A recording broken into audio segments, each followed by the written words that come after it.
Доброго дня, діти! Сьогодні я вам розповім, як готуються до зими дикі тварини, мешканці лісу. Найважчою порою року для тварин є зима.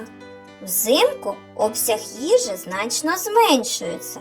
Саме тому багато звірят починають готуватися до холодів ще з осені, а деякі починають займатися заготівлею харчів ще з літа. Найпершими збирають запаси гризуни, лісові миші та бурундуки.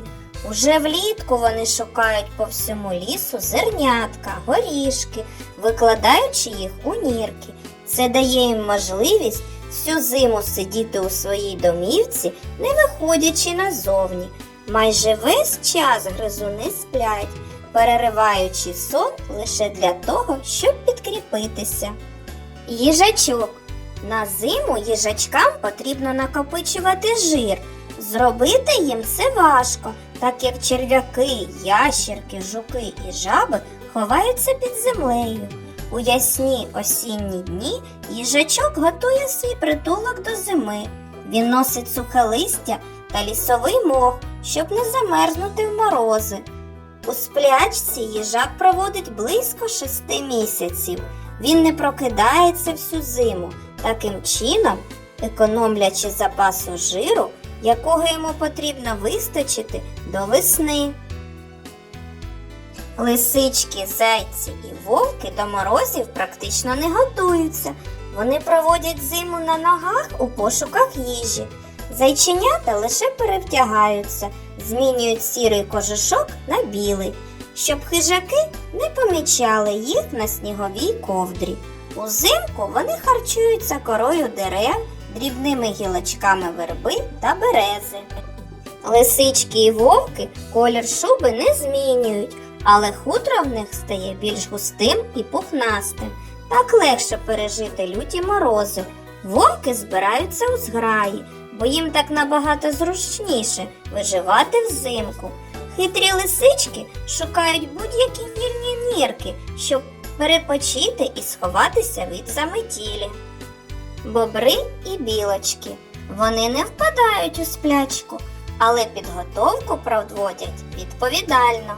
Бобри живуть великими сім'ями.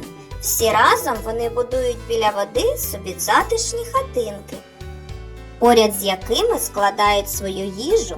Харчуються вони корінням рослин, котрі ростуть у воді, та гілочками з дерев. Білки не впадають у сплячку, хоча й проводять багато часу у своїх помешканнях, дуплах, котрі вони облаштовують високо на деревах. Усередині дупла м'яка трава, мох та шерсть. У сильні морози та заметілі білка не вилазить із дупла, а сплять та чекають на тепло. А ще білка змінює колір своєї шубки з рудого на сіруватий для маскування від хижаків.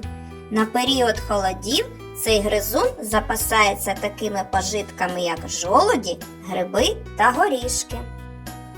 Ведмідь. Ведмеді заздалегідь облаштовують свій дім. Вони шукають печери, яри, куди зносять листя, гілки, мох.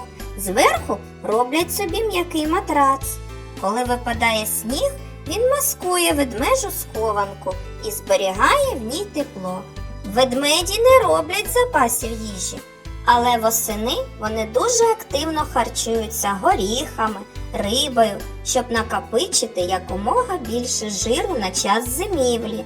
Насправді хижак не спить, а дрімає, а в разі необхідності може вийти з берлоги. Саме взимку у ведмедиці з'являються маленькі ведмежатка. Ось так і зимують тварини.